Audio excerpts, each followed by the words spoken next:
to the Theology and Ethics podcast of the Kirkwood Center.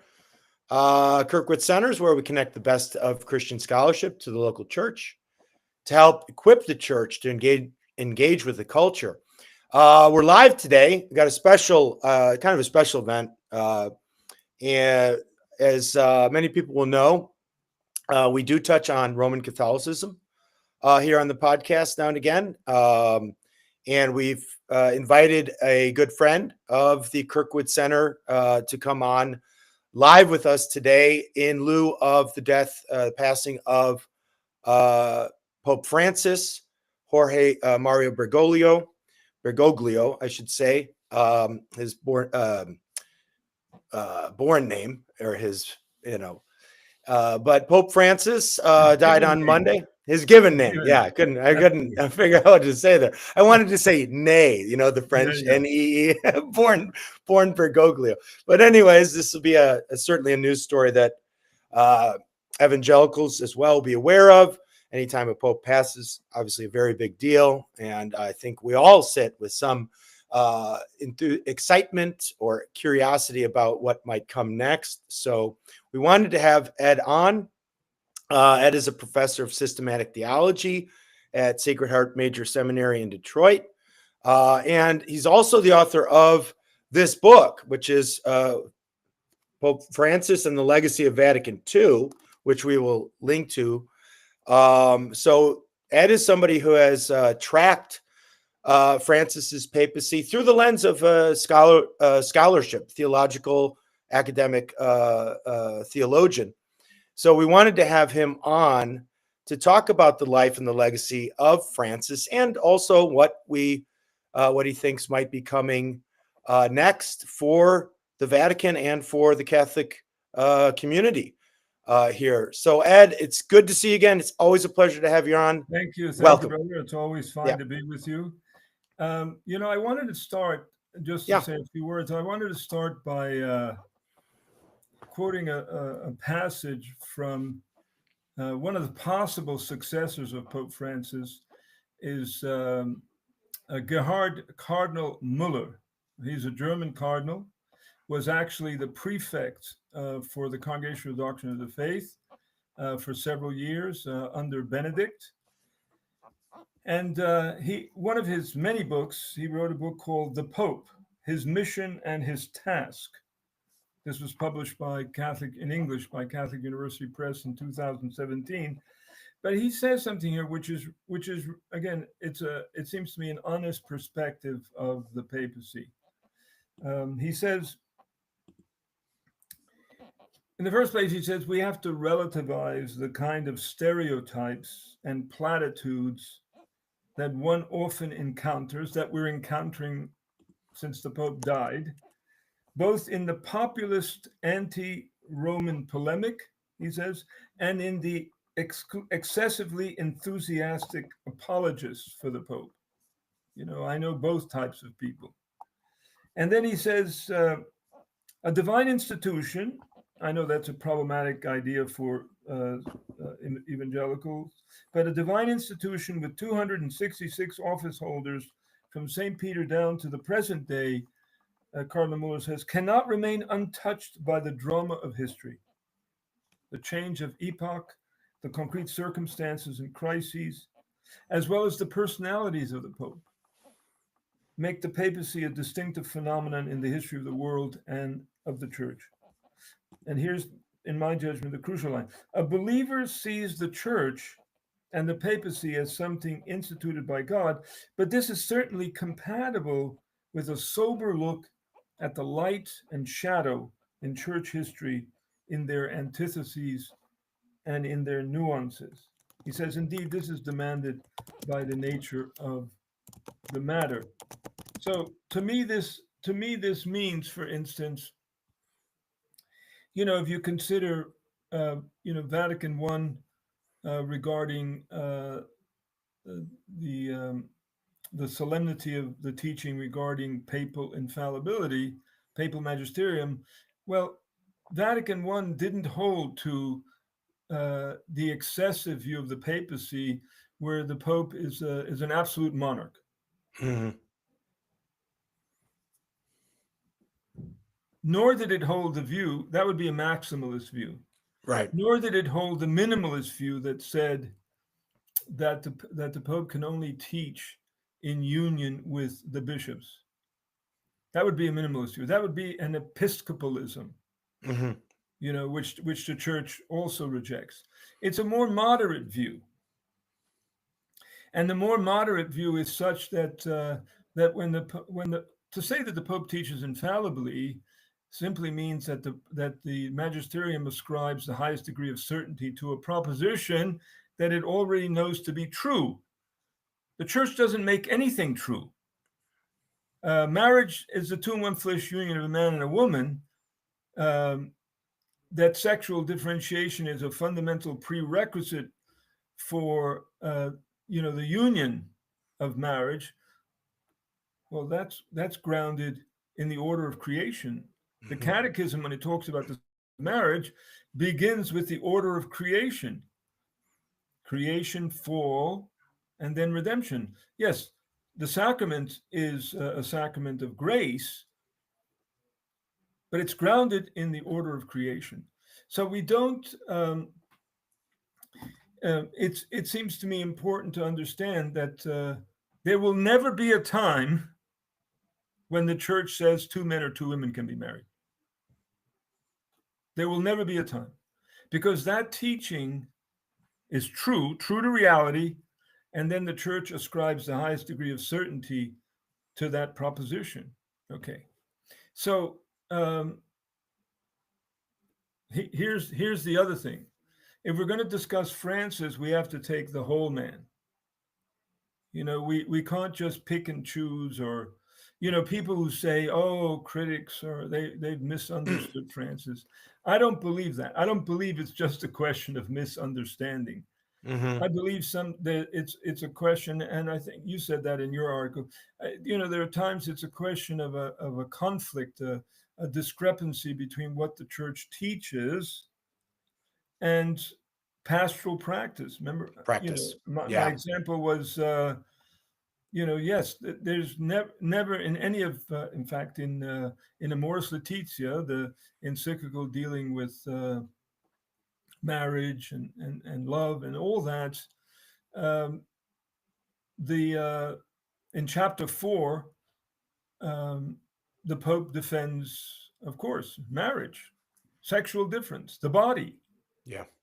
That all of these matters, that marriage is the integral principle of marriage is love, but it's the integrating principle of a community, a moral and even a sacramental community, which is grounded in sexual difference.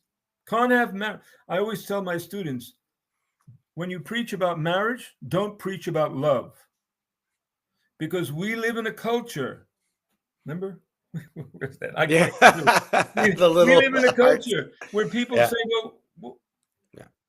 well, if it's all about love, 2 men or 2 women love each other, why can't they be married? Right. So I say, no, don't preach about love. You have to, because it's, the validity of the sacrament, the validity of marriage has to be grounded in sexual difference. If it's not sexual difference, if there's no sexual difference, if when you say, John Paul talks about this in his, theology of the body, man and woman, he created them, a theology of the body. A theology of the body is really an anthropology. It's really an anthropology. So when the Pope gets to the chapters on the sacrament of marriage, he says there has to be a correspondence between when a man says, I take you as my wife, and the woman says, I take you as my husband. There has to be a bodily correspondence there. There has to be sexual differentiation. Yeah. Now, the Pope Francis defends that. There's anybody who thinks that somehow, no. But where the confusion is in the pastoral practice. See, as I said, when he invites Father, Martin, James Martin, who wrote this book, Building Bridges Between the Catholic Church and the LGBT Community, that practice, taking photos with these people, and John Paul II and Benedict, um, there was this nun. I don't think she's dead yet. Sister Gramick, which under John Paul II, she was sanctioned. Mhm. She was not allowed to go out there and talk about marriage or anything like that, because she was a proponent of same-sex marriage and the legitimacy of your identity as a homosexual or lesbian or whatever. Yeah. Yeah. And then we have Well, that Francis, and even though the teaching hasn't changed, the pastoral practice is such that it creates confusion in the minds of people. right. And when there's no execution of church discipline, Yeah. when people do things that are or practice things that confuse the laity, Right. to use the Catholic terminology, um, it's just sort of not. It's not dealt with. I No, mean, as you said, there's like you no mentioned, this discipline. nun under that John Paul II and Benedict sanctioned. Right. But then, and obviously as evangelicals, we have the same problem. Oh yeah. When, if ever, is church discipline ever executed in any kind of concrete and significant way, so that it does sort of provide a little bit of a baculum, a little bit of a stick Right. that is needed Well, to boundaries. boundaries. We Yeah, need boundaries. We need yeah. clarity. We need, the church has to have a clear understanding of the doctrinal and moral identity of the church yeah. and boundaries. Well, and I think in the article too, like that in itself just sort of undermines the church's authority.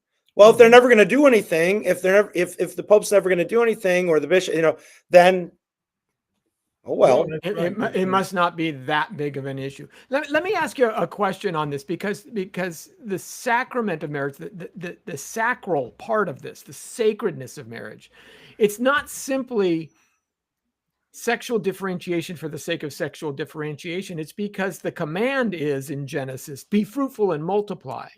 Right. There's a reproductive aspect to this. And one of the Right. reasons that I understand marriage is sacred is because it is the closest that humans can come to acting out the highest order of creation that God has exercised. And we understand on day 6 that God, when he created man and woman, he created them in his image, and that sets them apart. That aspect of creation is elevated above all other creation. And when man and woman are married and come together, they create new image bearers. And there is a sacredness to that needs to be protected, recognized, and understood. And I never hear that type of language expressed to say this, even if, and you'll get the pushback. Well, what about people after childbearing age? What about people who are born sterile? The point isn't that every marriage needs to be procreative. The point is that marriage is the type of thing that if both participants' biology was functioning correctly, then procreation would naturally result. Right. So it's normative in that nature.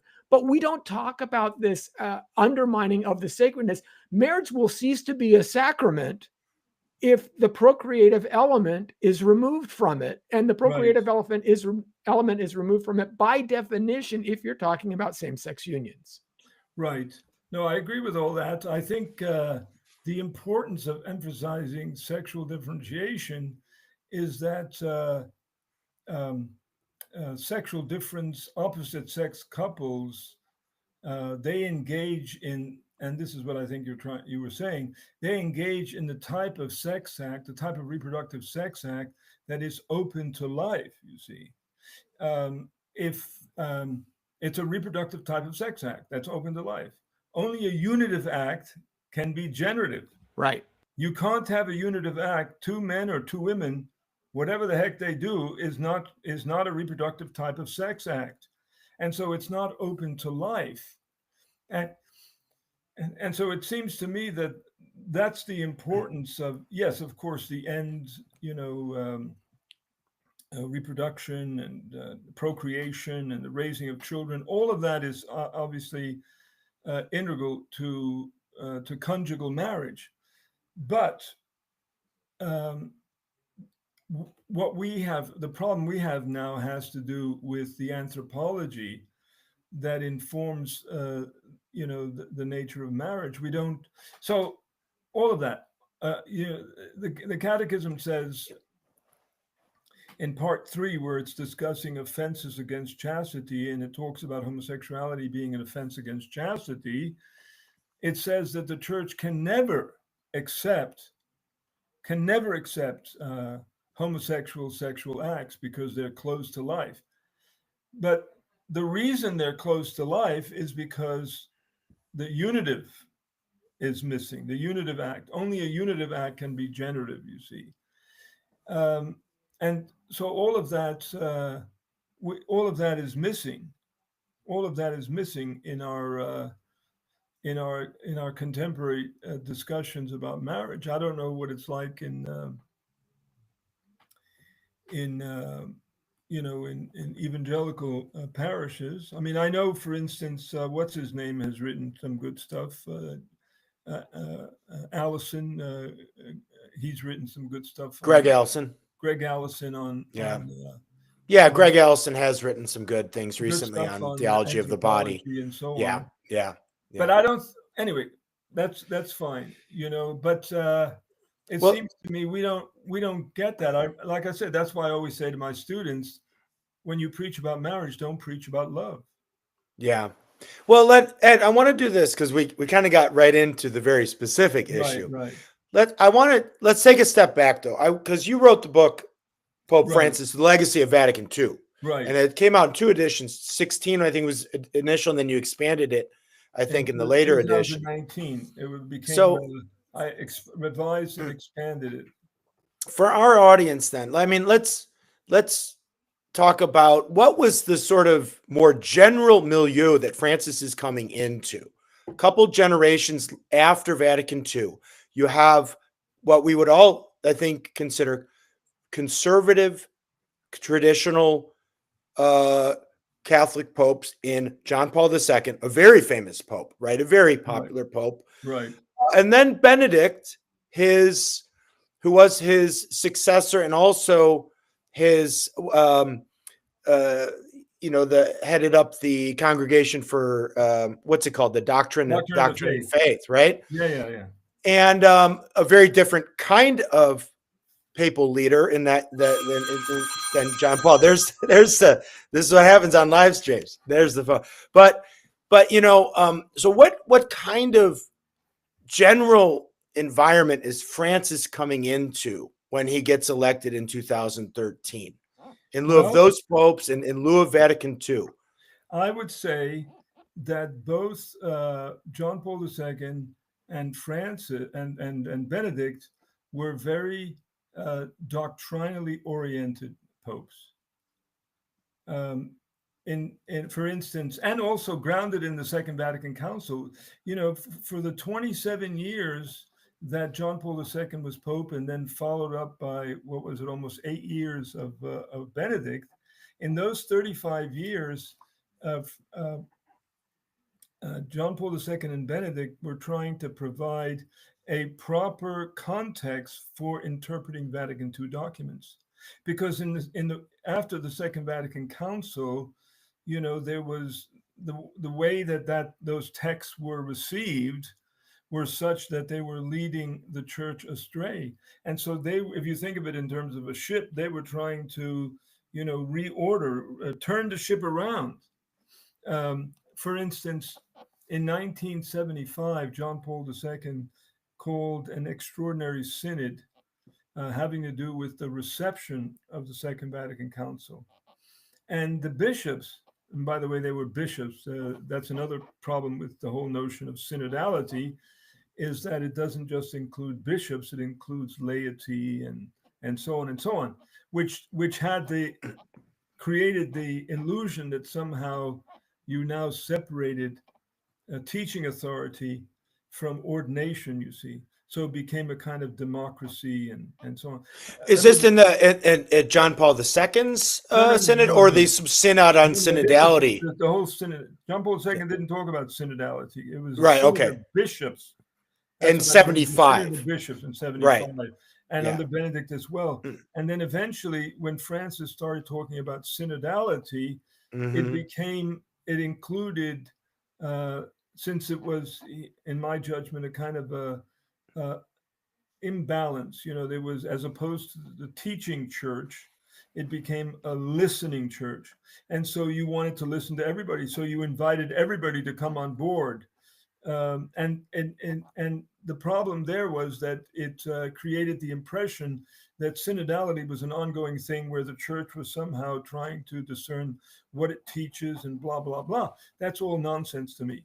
But like everything's sort of back on the table now, and we're going to have this open dialogue between laity and clergy. Exactly. Okay. And so you have you have even see, in my judgment, Francis surrounded himself with people that I wouldn't trust. Okay. But that's another matter. But John Paul II in 1975, calls the synod of bishops on the whole question regarding the reception of the Second Vatican Council. How was it now, 20 years later, after the end of the council? And the bishops of the council, they set out 6 principles for interpreting Vatican II documents.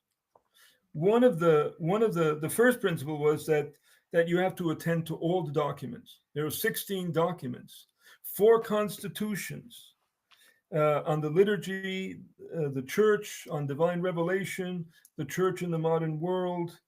There were also 9 decrees, some of the more famous decrees, the decree on ecumenism, Unitatis Redintegratio, and then you had declaration that one of the most famous declarations was on the Dignitatis Humanae, having to do with religious freedom, So the first principle was that you have to attend to all the documents in themselves and in their close interrelationship in such a way that the integral meaning of the council's affirmation, often very complex, might be understood and expressed. The second one is that the 4 constitutions have priority. So when you get to, for instance, the declaration on the church's relation to non-Christian religions, Nostra Aetate, you had people saying, and that's why the council said this, you had people saying that somehow, we now have a more developed view of the church, when we get to Nostra Aetate. That's just nonsense. Declarations are subordinate to constitutions. And so in order to understand the church's ecclesiology, you can't just pick out, the Nostra Aetate. You have to actually go to the Constitution, Lumen Gentium, to understand what the church's ecclesiology was. Also, here's a third one, which is a particularly troubling one nowadays. The pastoral import of the document ought not to be separated from or set in opposition to their doctrinal content.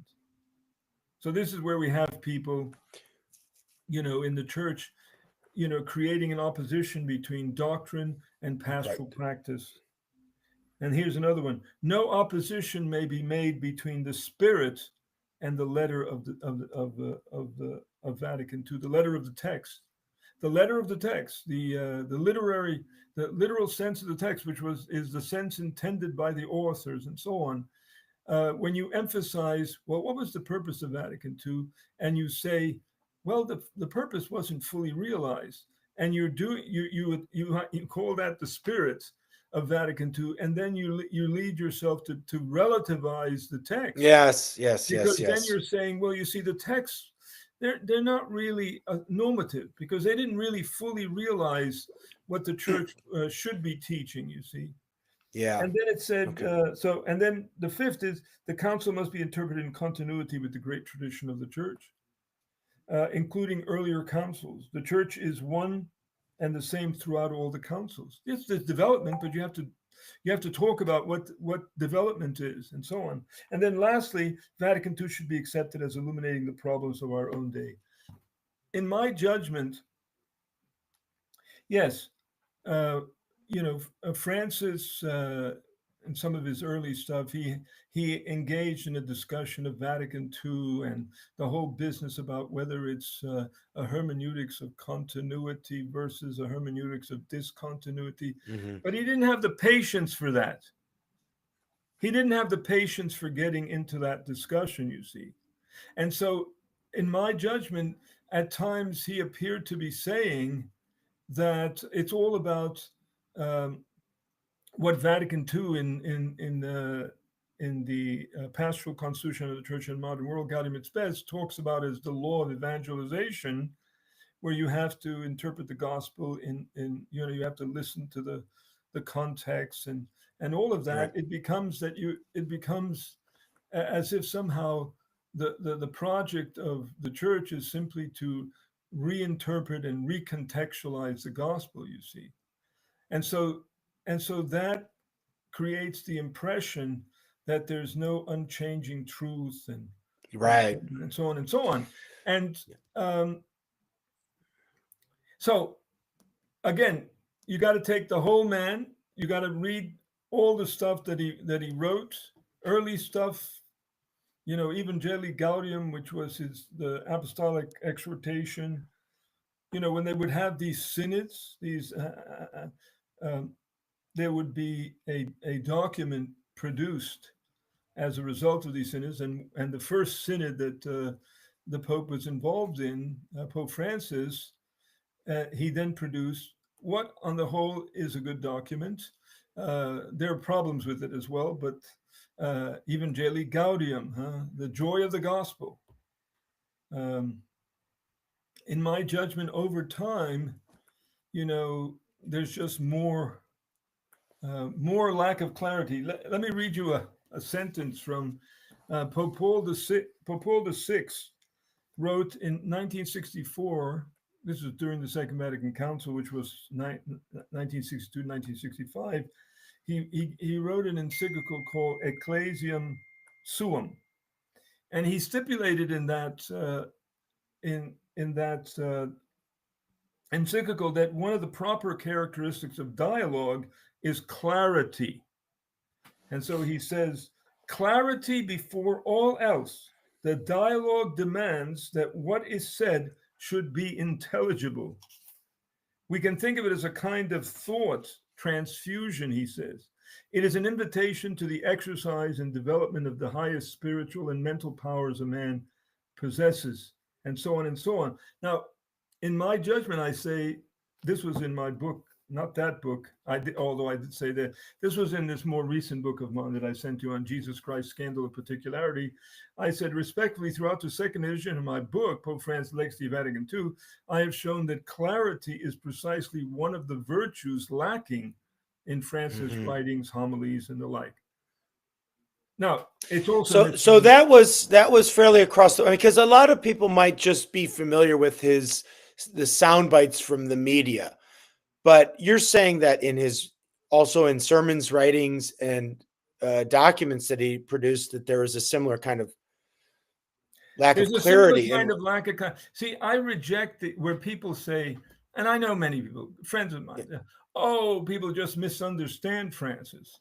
I don't believe that. I don't believe it's a misunderstanding. Let me give you an example. So, or that people are just getting partial bits here and there because they're not really looking at his whole body of work. No. Well, you definitely have to read the whole body of work. No question about it. But to give you an example, when Francis talks about interreligious dialogue, okay, he says, you engage in the dialogue, you bring the full content of Christian commitment to the dialogue. You want to try to understand, as Benedict said, the otherness of the other in his own thinking. Okay. But then what Francis said is that you have to, and whenever I say this, and whenever I tell people this, they just say, how could he say this? And he says it in several places. He says, you have to, when you engage in interreligious dialogue, you have to withdraw your claim to the absoluteness of your and validity of your beliefs. Yeah, I remember we talked about that the last time we So, met. Yeah. so now I've had a conversation with someone who just said, "Oh, well, you're not understanding him properly." Blah blah blah. Well, on the one hand, maybe all that Francis is saying is that as you can find elements of truth, fragments of truth in other religions, uh, but okay. But here's the bottom line: if Christianity is true, if the central claims of Christianity are true, then Islam is false. Yeah. Yeah. There's just no way that you can somehow say that Islam and Christianity are just giving a different account of things. There are competing truth claims and so on. I argue this also because I wrote something about it, but it's also in this book of mine. In Fratelli Tutti, this is the Pope's encyclical dealing with brotherhood and unity among men and so on and so on, and particularly in the context where there's pluralism and so on and so on. I just think, I'm sorry. I said to a friend of mine, I'm sorry. No, when the Pope says you have to withdraw your claims to absolute truth and validity, there's no other way to understand him but that he's saying that Christian truth claims are not absolute. That's why he doesn't talk about, as the Pontifical Council for Promoting Christian Unity, the Pontifical Council for Interreligious Dialogue makes clear, yes, general revelation, God's revelation of himself in and through the works of creation. God has not left himself without witness. So we can read the Quran, other religious documents, and we can find fragments of truth Right. there because Yeah. God has not left himself without witness. But then the Pontifical Council says, but let's not forget that there are also competing and conflicting truth claims, that there are contradictions there between Christianity and these other religions. So we can't just make it. We can't. Yeah. So I that's mean, missing. To me, that's missing in. right. I And that don't would be important and this is important, I think, for evangelicals to understand. I mean, I've been reading straight through the Church Fathers, and then I was reading a short book by Gerald McDermott. Oh yeah, he's Uh, a the, friend of mine. Yeah, the Church Father, it's called God's Rivals. And, he's giving right, an account of, and I think he references Justin Martyr, Irenaeus, right, Oregon, right, right, and one other, Clement of Alexandria, right, their views of why God allowed the pagan religions. right, And even more recently, I'm reading some history of the missionaries coming over to Mexico and right, them engaging with the pagan Aztec religions. There's always a recognition that either, through common grace, general revelation and common right, grace, that the human mind right, can recognize some truths, right, right. right? God Um, has not left himself but without witness. That's what it yeah, says in the Acts of the Apostles. but also equally, the church fathers and Catholic missionaries come into the New World, recognize that there are obvious distortions, Right, right? Whether you want to ascribe that directly to Satan, that the devil and his minions are uh, introduce false beliefs into the minds of men, or it's just our sin nature suppressing truth and unrighteousness, or some combination of the two. There are clear and obvious errors that need to be addressed and shown to be false in light of the absoluteness of the gospel, right? well, that's you see. So in fact, I say that in my book. I say, yeah, despite the fact that you have general revelation or common grace, and you have, you're going to find elements of truth there, and et cetera, et cetera. Sin has been at work in the world, and so religious traditions, notwithstanding their positive values, reflect the limitations of the human spirit, sometimes inclined to choose evil.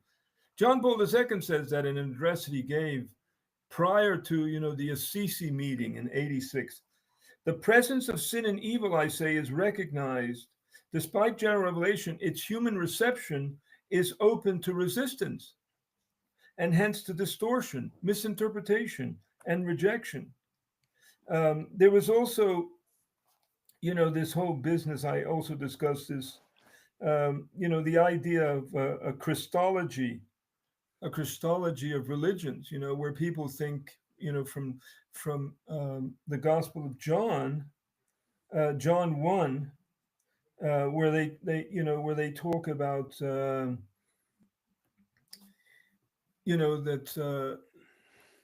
the Logos lights all men who come, all men in the world, and this sort of thing.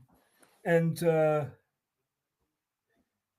here too, I mean, if you look at Nostra Aetate, I remember Benedict once saying in his last address, he said, "I love Nostra Aetate," he said, "but we have to recognize that nothing that Nostra Aetate said was false, but it was insufficient because it had too positive a view of non-Christian religions." Okay, So- I want to segue in. Well, go ahead, Lenny. But I want to segue into something. I want to get on. I want to talk about the Amazon sit-in in 2019. But Lenny, go ahead. Well, in looking at this, it strikes me as it's more dangerous. Of course, counterfeits are going to have aspects that are identical to the original. You don't assume monopoly money is real currency because it's so different.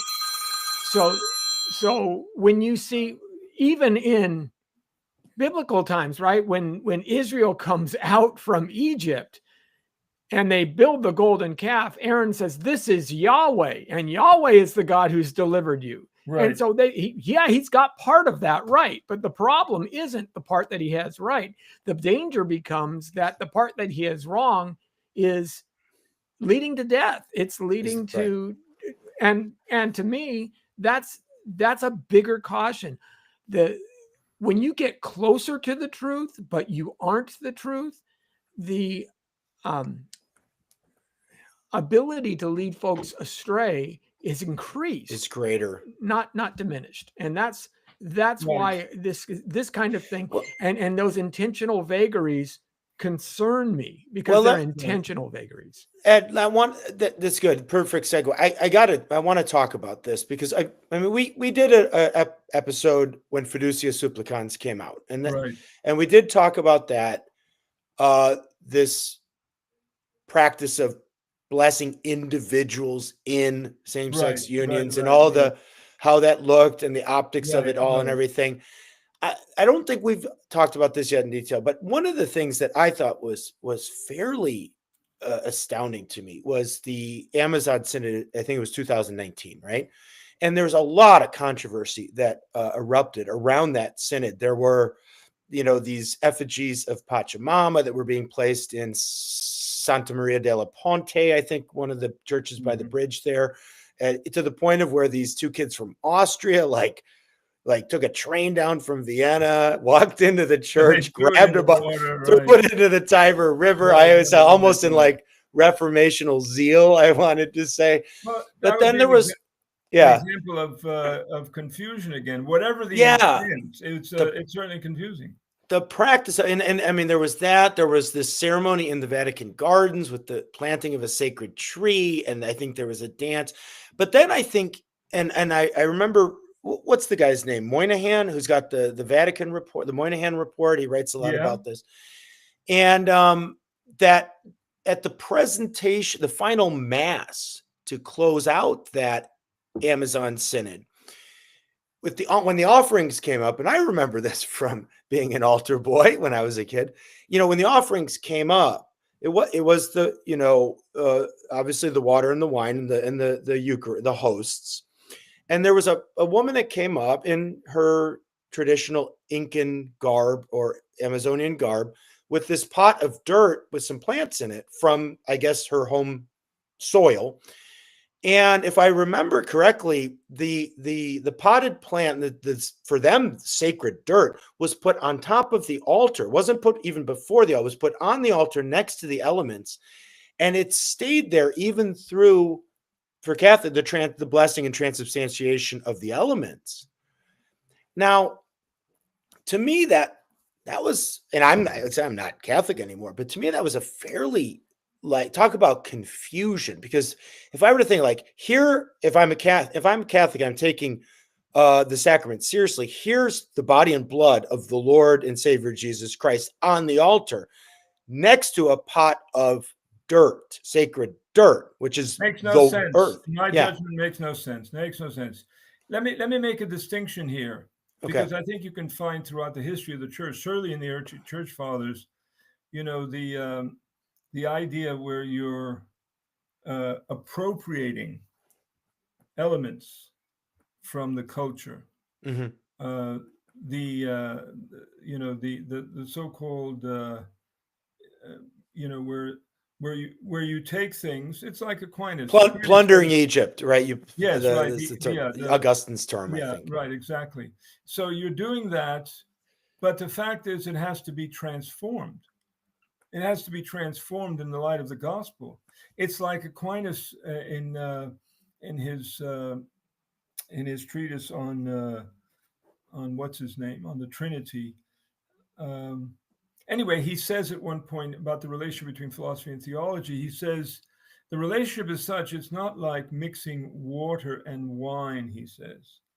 It's like water being transformed into wine.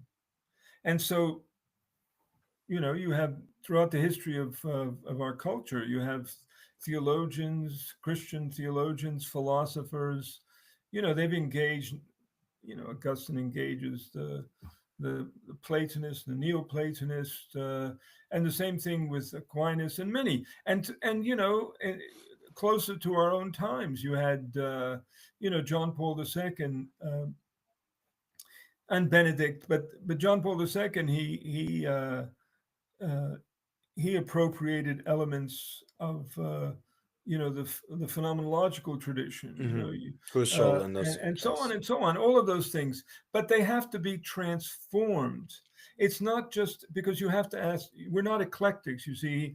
In Fides et Ratio, his 98th encyclical, he discusses eclecticism, and he says we're not eclectics because we're not just bringing these things together.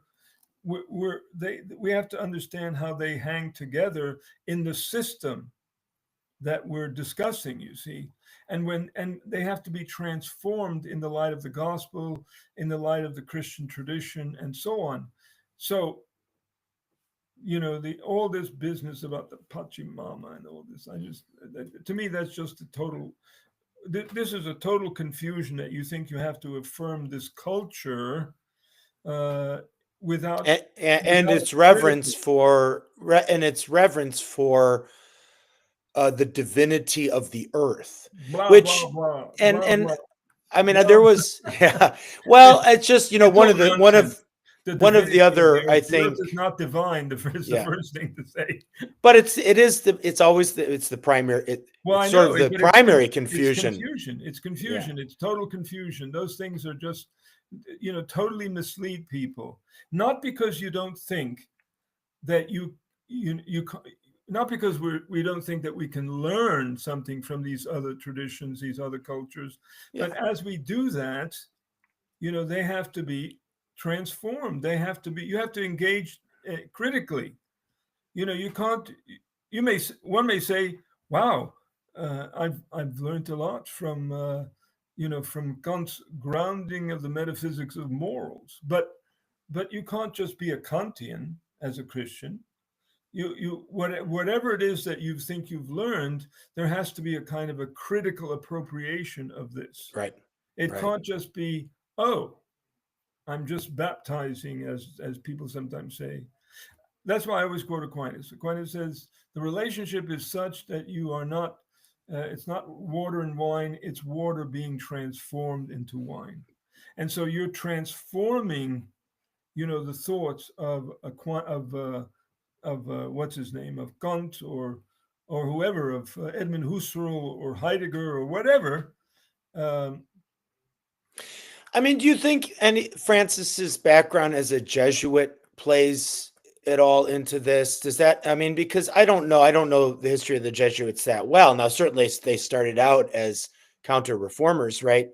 Right, But seems to be this tradition, it's even in Pascal's provincial letters, right. of sort of elevating context over content. I don't know how else to put it, like where you start qualifying the Well, there the is a theological tendency, content of right, doctrine with, and making all these qualifications for the context of the person in their cultural situation and in their place and time and right. et cetera, et cetera. Well, again, there is that. That's why that in that synod, that extraordinary synod that John Paul II called, one of the principles was we can't oppose doctrine and pastoral context. And the tendency is, I think, in fact, I talk about that in my book, a pastorality of doctrine approach. You see, where Mhm. it's all about.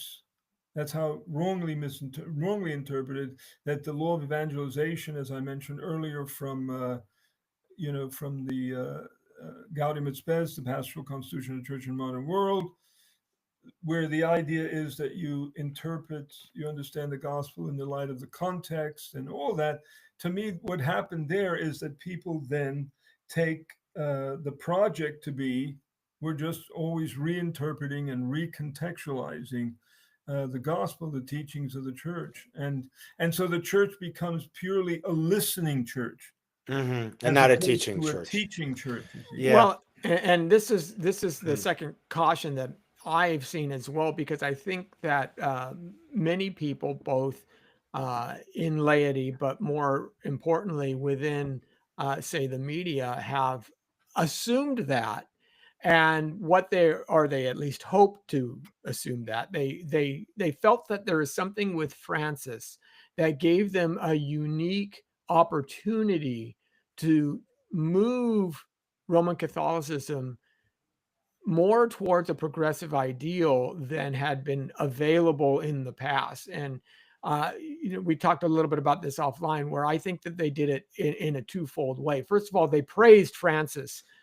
throughout the media. He was, matter of fact, there's even an LA Times article that ran on the 22nd, just a couple of days ago, where it's written by the man describes himself as a lapsed gay Catholic on how he loves Pope Francis. And Well, he that, loves Pope Francis because he sees Pope Francis taking photos yes, with promoters of homosexuality and so on. He sees right. Pope Francis. Here's another thing. Just if I may interrupt you, in my judgment, you're lost if you Yeah, start speaking of the LGBT community, right. because that just assumes the legitimacy of a person's identity as Mm. being homosexual or Right. lesbian. And Yeah. that's Fundamentally grounded in their well, it's a fund. sexual It's desires. the Yes. problem with that community is None that's of how us they would want. fundamentally see themselves. That they see that as a fundamental issue, and you can go all the way back to the first council, right? The Jerusalem Council. Sexual immorality was one of the four thou Right. shalt not. I mean, they look, we'll give Gentiles a whole lot of leeway, but this sexual immorality thing, that's one that we're sticking with. So, Right. but my point being that the press played this up, and this is a concern for me. Jesus said, they will hate you because they hated me. A student is not greater than his master. If they persecuted me, they'll persecute you. Francis got no persecution. No, And no. that's a big red flag for me. But the press, I think, did this purposely in order to move a second point. And that second point was to, because they were rewarding him, so to speak, with positive coverage, with accolades, with ways of commendation instead of condemnation, which they had done in the past. They're hoping maybe that this will generate sympathies along these same lines within possibly cardinals, possibly folks who are next in line. Not anybody that any cardinal. I see that that's one of the questions that. Yeah. Hey, since that, any cardinal. No, the fact is Muller, Cardinal Muller is one of the possible. Cardinal Sarah, an African cardinal. Yeah, I'm really interested in him. and Cardinal Willem Eijk, he's a Dutch cardinal, great man, no question about it. Um, Isn't um, there an Italian candidate who's very I high don't up know. there right now? I don't know. Okay. There are certainly about a dozen or so. The none of the people that are the worst, like in my judgment, the worst. Cardinal Supich from Chicago. Oh, Yeah. Well, yeah, my hometown. Lord in heaven, Lord in Yeah. heaven. Cardinal Supich and who else? Well, Cardinal. Oh Lord in heaven, I don't even know how this happened. The cardinal that was just appointed to be the Archbishop of Washington D.C. I forget his name. He was actually a bishop in San Diego, and then the Pope made him a cardinal. And see, that's another aspect of this. The appointment. When I say the Yeah. Talk appointment, about the appointments, Ed, the because I appointments keep of hearing about Francis the are look. Francis's Remember, appointments. in the Catholic Church, you have apostolic nuncios, so you have ambassadors from the Vatican. So when a new bishop, archbishop, we just received a new archbishop in Detroit. It's not as if Francis knows these people. In some cases, he might, but it's not as if when we say that the Pope appointed so and so, that doesn't mean that the Pope actually appointed so and so. It means that there's the congregation of bishops. The Lord liberate us that the congregation of bishops have supage and others. The apostolic nuncio, the ambassadors of the United States from the Vatican, um, he receives certain recommendations, and then those recommendations go to um the bishops who are on this committee, and then eventually they give a recommendation to the Pope. That's the process of selecting bishops. As far as selecting a new pope, I mean that involves the whole, the all the bishop, all the what is it, all the cardinals of the church. They'll come, the conclave. They'll come and get together. It happens several days after the funeral of the Pope. They will come and all get together. You can't vote if you're over 80 years old. You can come and be there, but you don't have any voting rights when you get to be 80. Mhm. And then they will discuss over several days. They will discuss, who's going to be the next Pope. Now, the fact that many of these cardinals were selected by Francis, at the end of the day, means nothing, because it doesn't mean that they're all going to, that it's going to be a Francis lookalike. Yeah. Yeah. It doesn't mean Okay. that. I read an article recently. Well, it was by Cardinal Muller. He wrote an article where he said the next pope must affirm orthodoxy. He says doctrinal orthodoxy, not because Francis denied doctrinal orthodoxy, but it's the whole way that he did things and the people that surrounded him. For instance, I don't know how you can have as like in these synodical things. I don't know how you can have as the what we call a relator, the main dude. Somebody who Mhm. said, "Well, we got to get rid of." The church's teaching and the catechism on homosexuality because we now know better. We now know better about those things. You see, I don't know how you can surround yourself with people like that, who are going to say things like that. But in any event, so eventually, they'll discuss, and there'll be someone, who's selected. Remember the whole people are waiting, and the black smoke tells you Yeah. that nothing happened, and then if it's white smoke or whitish smoke, Mhm. that'll tell you that they actually picked one.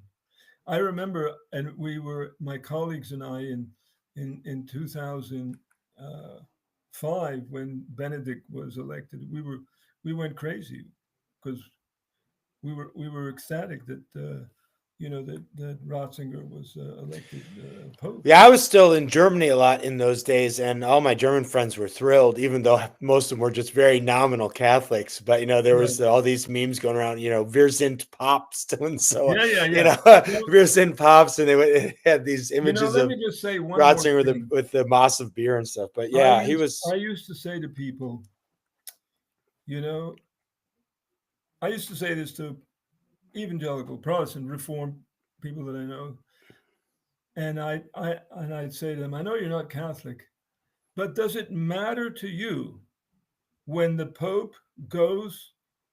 This is before Francis. When the Pope goes to the United Nations and speaks, does that matter to you? And to a person, I've always gone, yes, of course it matters, because the Pope is a Christian and he's speaking on behalf of all Christians. Whatever it is that he's talking about it at the United Nations. And so Yeah, that's why I think who the Pope is not only makes a difference to the church, as someone said, but it makes a difference also to Western civilization. yeah. I mean, That's what I evangelicals. I mean, look at this for evangelical. I mean, I have a lot of evangelicals who could care less. I mean, it's right, right. But look, I mean, I think most of the people I go to church with, most of the people I know, and Lenny knows as well, like Ratzinger, Benedict XVI was very well highly regarded. Well, I mean, in part because he was a great theologian, right? right, So you're accessing his theological works as right, right, well right, as right, scholars and evangelical theologians. You're looking at somebody like Ratzinger, like you're borrowing your spiritual exchange of spiritual goods, right? right. Um, and because he's conservative, we believe in co-belligerency, right? I mean, evangelicals and Catholics together. So there are Not a word I would use. the co-belligerent. I Not know, a word right? I would use Okay, because you can be yeah, a co-belligerent with a yeah. Muslim. No, I know. So it Okay, I should. assumes when I Yeah, went, I told you this, when I went to yeah, speak at not Gordon Conwell, yeah. but Covenant Theological Seminary, the first thing I said to the guy who invited me, I said, I am not coming to speak as a co-belligerent. Co-belligerent. Okay. I'm Yeah. there as a fellow believer in Christ. Yes. If you don't Yeah. want to invite me that way, I'm not coming. Yeah. No, Because brother in Christ. Absolute brother in brothers, Christ, because brothers in Christ. you could be a And co-belligerent with a Muslim. That's what R.C. Sproul and all these I know it's just a Unitarians. popular term. No, I You're know. you're right. You're right. I know. But we want a conservative You want a conservative pope. vicar in Rome, So right? an Orthodox pope, Yeah. someone In who's ortho, going yeah. to affirm, who's, if you ask the question, was Francis the right pope for the times? I would say, because the fact is, we need a pope who's actually going to proclaim not just when I say the gospel, of course he proclaimed the gospel, but I think he has to proclaim the truth of the gospel. He has to proclaim grounded in such a way that people know, hey, we're talking about this is the truth. This is the truth about life. Well, and where I wrote what I tried to get at in the article is this was sort of an abdication, maybe intentionally, of his own authority as right the Well, not head ultimately, of the magisterium. right? If you're not in practically enforcing in some way, Not I mean, ultimately, but the fact. Look, not all I've said this to people, Catholics who, you know, they take the Pope to be, they have an absolute monarch view. right. But Yeah. I think, and so when I raised objections about having, I said it's a synod of bishops. Now it's not a synod of bishops; it's a synod of bishops plus laity, blah blah blah. Oh, but they would say, but the Pope in the end decides. You see, but I just think that that's not what matters. Is not just that the Pope ultimately decides. What matters is what goes into the process. The synodical process of talking about these things, and ultimately you have all these people that I wouldn't have invited. And even bishops and so on that I wouldn't have invited. I think that there are too many bishops and even cardinals. Cardinal Hollerich, who was the relator, who wanted told us he backpedaled on that because I'm sure somebody said to him, "You shouldn't be saying that, about homosexuality and all that." Because it's one thing to say, well, the language, intrinsically disordered. Well, I don't think there's anything wrong with the language because it's not just the act; it's also the condition. Doesn't mean that the person is intrinsically disordered. It means that the condition is such that it's ordered to sexual acts that are incapable of being ordered to God. If you don't believe that, uh, well, then you don't. I think you don't believe the scriptures. You don't believe, the teachings of the church, et cetera, et cetera. You just Well, and it wasn't just that. It wasn't just that. I mean, when I think back to Lenny's point about how the media really, wanted to pump up and who am I to praise. judge? Who am It I? was well, it's the who am I to judge, which sounds very relativistic, like a Yeah, theological egalitarianism that I wrote, but also the real. I don't know. Maybe there wasn't as much emphasis, but it certainly seemed like the emphasis on creation care, of environmentalism, the course. environmental The Lord agenda, liberate us. which I think also, had again was reflected in that synod on the Amazon, and where Right. that whole or his the views on immigration and the sort of constant like stick against capitalism in general, without getting into maybe specifics. Right. Right. It's like it kind of was like he was a man of his time. I mean, I wrote he was a man of his times, not a man for all seasons, because it Right. just kind of was the 1960s and 70s South Right. American shape Jesuit Very much. theologian, social Right. activist, Right. sort Right. of Well, this is clergyman who then that's what he was doing. this is And why I yeah, say in like Laudato Si, which is many of the people that love Laudato Si because they see it as, oh, this is environmentalism and this is yeah, yeah. climate stuff and all this kind of nonsense. I have no idea what climate stuff is, by the way, but all this kind of stuff. No, when I wrote a long article on Laudato Si, integral ecology, the Pope in Laudato Si, if you read it properly, it seems to me, his idea of integral ecology really stands in the line of Benedict and John Paul II, because integral ecology is about the culture, protecting the culture, the conditions under which human beings flourish. Hmm. Hmm. It's not just about the earth. Yes, The right. earth is not my final, it's not, I don't, the earth is not the final horizon of my life, So it's about what are the conditions under which human beings flourish? Well, you have to affirm the culture, family, marriage, the body, the Pope is saying there, Right, right. and so on. Yeah. So all of those things are there, but then it was appropriated, and partly because he misinterpreted his own document. It was all about biodiversity, and then all of the stuff that he came out with had to do with, again, with environment, as if Yeah. somehow the final horizon is the earth, and that's what he Well, I invited. remember I remember it was like a 2000. I remember watching a video. I don't know, it might have been in that Wim Wenders documentary. Although I can't remember when that documentary came out. Maybe it was 2016. Maybe it was a couple years into Francis's papacy Right, already, right. where there's this image, I'm sure you could find it easily, of it was an Earth Day or Arbor Day that was being celebrated in St. Peter's Square. And they emblazoned up on the cupola of St. I Peter's know, in I know. laser lights. It was like Mother Earth first or something like I this. don't know. And Look, I'm just like, again, the optics and the symbolism there of no, like, well, no, it's no, no Mother good. Earth is not No, first. that's why you have to read. Yeah. You have to read and take the whole of Francis, because Yeah. it's Yeah. easy to focus on these kind of things, Just those things. Right. and Yeah. then the press thinks, oh, the Catholic Church is changing and blah blah Well, blah. I mean, let's end with two things. One, Okay. I mean, what were some positives of France? If you want to highlight Well, any I think positive moves that Francis made I during mean, his tenure. he affirms Yeah. he affirms the teaching on the morality of abortion, the immorality of Yes. abortion. Yeah. He's against such that he called abortionists to be murderers. Yes. That's right. He affirms he was against. Again, there's a tension between this and then the practice, because he also affirmed, he he didn't think there was any such things as trans kids or transgenderism, and of course homosexuality and so on and so on. But all of that was inconsistent at times with his practice, you know. Yeah.